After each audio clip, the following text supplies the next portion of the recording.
I welcome every one of you once again to Christian Apologetic Network, where we dig out the truths and where we contend for the faith through impartation of knowledge on scriptural doctrines and looking at some other sect of religions like Islam and Buddhist and Hinduism and other sect of religion, and how you can be so sure and certified that Christianity is the only way of salvation. In today's topic, I would want to look at the Lordship of Jesus Christ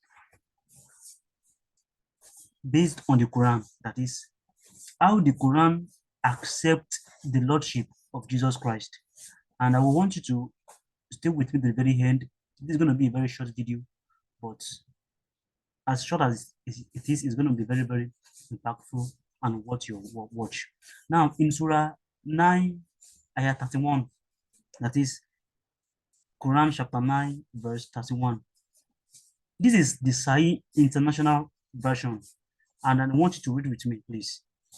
And they have taken their scholars and their monks as lords besides Allah, and also the Messiah, the son of Mary.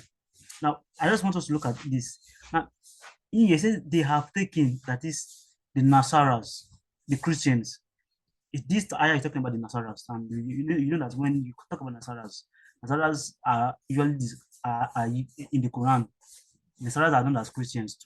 One of the names that the Quran gives Nasaras are Christians. They also call them the people of the book. But when the Quran calls them the people of the book, not just one person that follows the book, the Jews also, they are the people of the book. So you understand?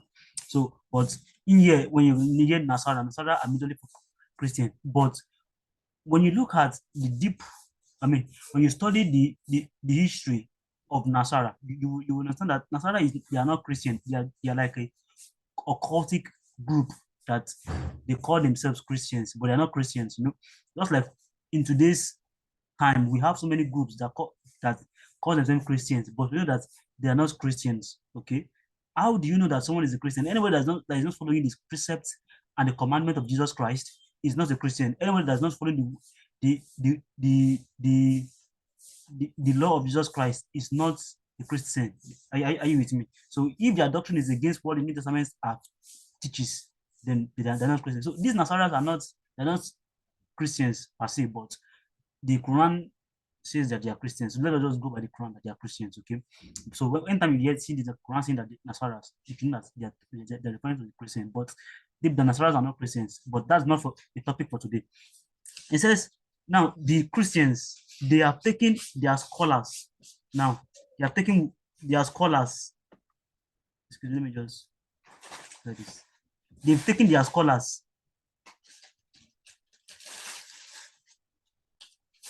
They've taken their scholars and monks as lords beside Allah and the Messiah.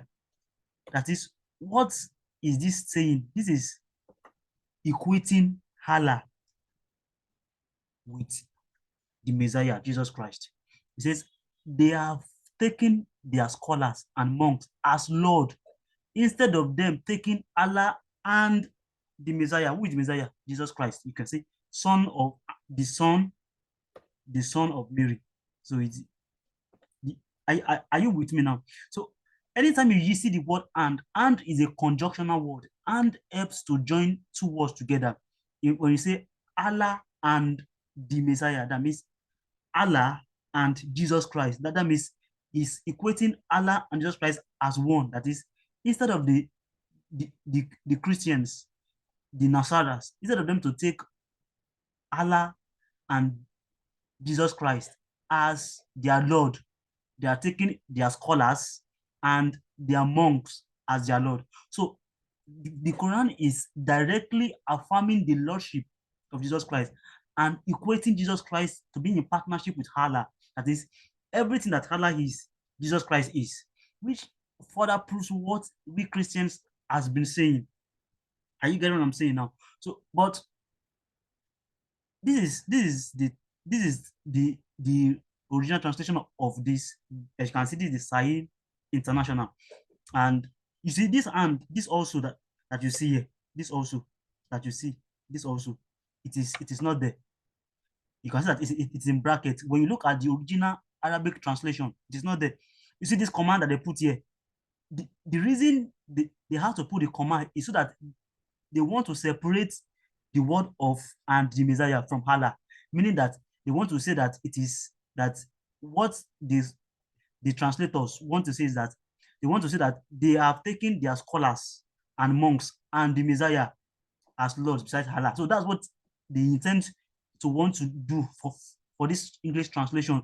But when you look at the original Arabic translation, it does not say that, because there was no comma. There's no comma in the original Quranic Arabic translation, no comma, and there's no also.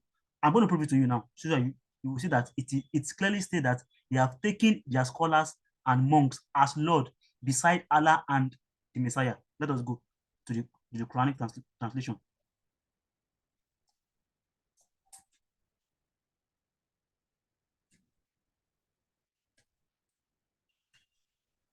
Now,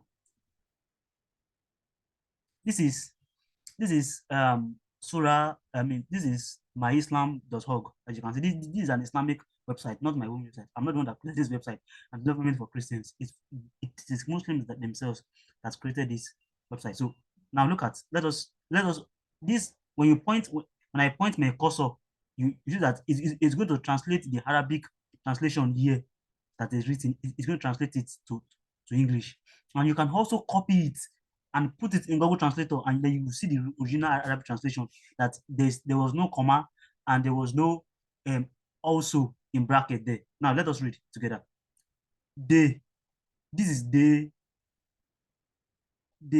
have taken their rabbis and their monks as lords besides Allah and the Messiah. Can you see? Did, did you see also or any comma there? Can you see how it? This is the original Arabic translation. So when what they did was that, because they saw that this thing was against what they believe. So the translator, those that translated it to English, were looking for ways in order to be able to to put it that it does not mean what it says. But when you are in Arabic, the word wa means and in Arabic. I mean, wa in Arabic means and in English.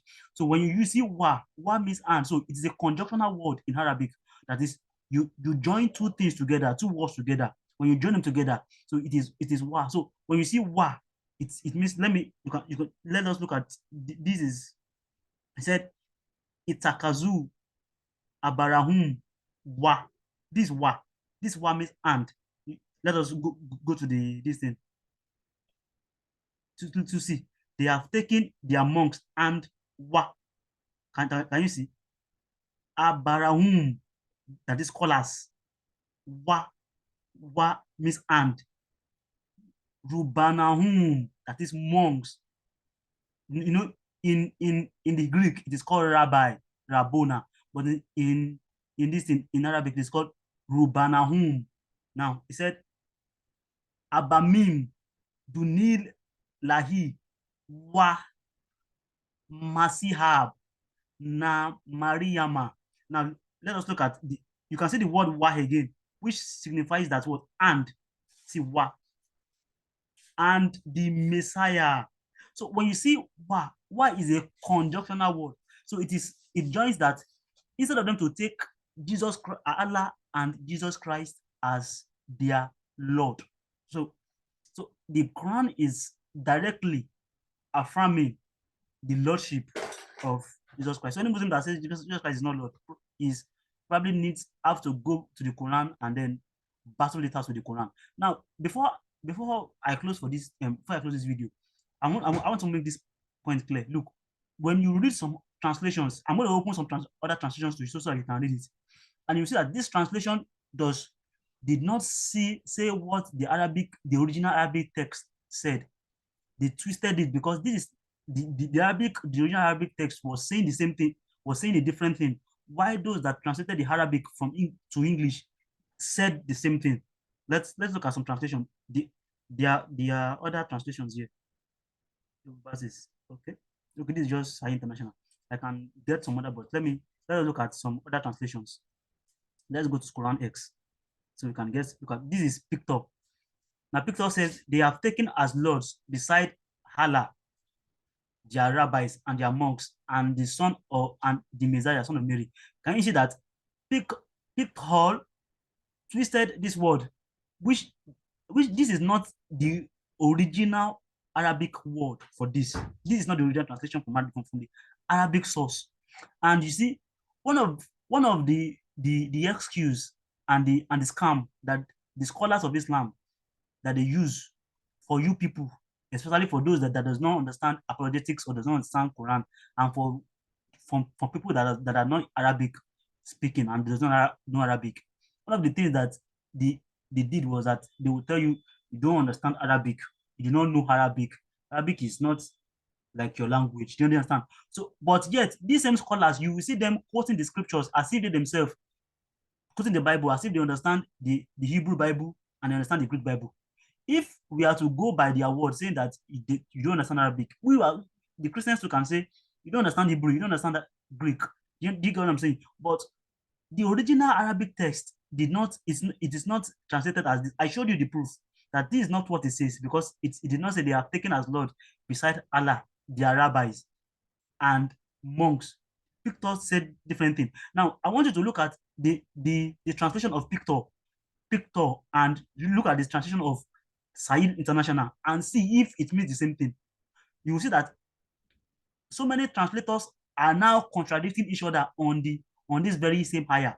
Now look at Sahih International. Sahih International said they have taken their scholars and monks as lords beside Allah and the Messiah. You know, I told you that this comma is not there in the Arabic text. I showed you. And this also in bracket is not there in the Arabic text, in the original Arabic text. I showed you that. So the Sahih International too wanted to twist it, but whichever way it tries to twist it, the Arabic, you cannot change the original word, original language of what this ayah is saying. Now read this Sahih International and read what Pictor says. He said they have taken their as lords beside Allah, their rabbis and their monks, and the Messiah, son of Mary, when they were forbidden to worship only one Allah. Now look at what they say, what it says in Sahih International. They have taken their scholars and monks as lords beside Allah and also the Messiah, the son of Mary, and they were not commanded except to worship one God. Are they saying the same thing? Read the Sahih International and Pictor version. Are they saying the same thing? No. Look at Yusuf Ali says they take their priests and their acolytes to be their lords in derogation of Allah and Christ, and they take as their Lord Christ. This is not there in the original Arabic translation. I showed you. We'll go back to it before we close. And they take their Lord Christ, the son of Mary. It is like this. They take their priest and their acolytes to be their Lord in derogation of Allah. And there's no command here. I showed you guys the proof. And Christ, the son of Mary, yet they were commanded to worship but one Allah. Let us go back to the original Arabic translation. I gave you that wa is a conjunctional word. I gave you the proof. Wa is a conjunctional word in Arabic. When you hear wa, it means and. They are conjuncting two words together. Now look at this. They have taken, this is the original Arabic translation. If you see any comma or any bracket there, that means it is right in the original Arabic text. But if you did not see it here, it is not there. They have taken their rabbis, now listen, and their monks as lords. Can you see? Besides Allah. What is this? And the Messiah. So it is not something that I'm saying offend. It is something that I'm giving you proof from. Look at, and now. So it is not something that I'm just saying offend. It is what, when you read the original Arabic text, we are going to get what this is actually saying. Okay, so without no further hurdle, I don't think any Muslim with this proof should be able to disprove that Jesus Christ is not Lord and is not equal to Allah, because the Quran gave the proof that Allah and the Messiah are one and in partnership together. So everything that Allah can be, the Messiah is. So when Christians say Jesus Christ is Lord, we really mean it, and it is firmly ascribed and supported by the Quran, as I've just showed you. You can go and make your own personal research on it. Don't listen to what others translators tells you. Go back to the original Arabic translation of the Quran. You are going to read it by yourself. Don't if most of these translations are very, very wrong. And I can tell you, well, take for instance, when you read Surah 9, ayah 29, it says, fight the unbelievers. It is the Arabic word, it is not fight, it is katila, which is kill. So, but they remove kill away and put fight. So there are a lot of errors in their translations. Why are they using these errors? It's because they are trying to let you, they don't want you to know the real facts. But when you study the original Arabic text, you will be able to understand that, wow, this thing is saying different thing. When the Arabic is saying different thing, and then the English version is saying another thing, then that is deception. And you know that they are hiding truth from you. And this truth has been exposed. Jesus Christ is Lord, as you can see, the glory of God the Father. Why are you still a Muslim? Why don't you give Jesus Christ a chance? Because your Quran actually affirms the fact that Jesus Christ is Lord. Accept Jesus Christ into your life today and come and experience salvation eternal. God bless you. Until I come away next time, I commit you to the grace of God and to the God of grace. Bye bye.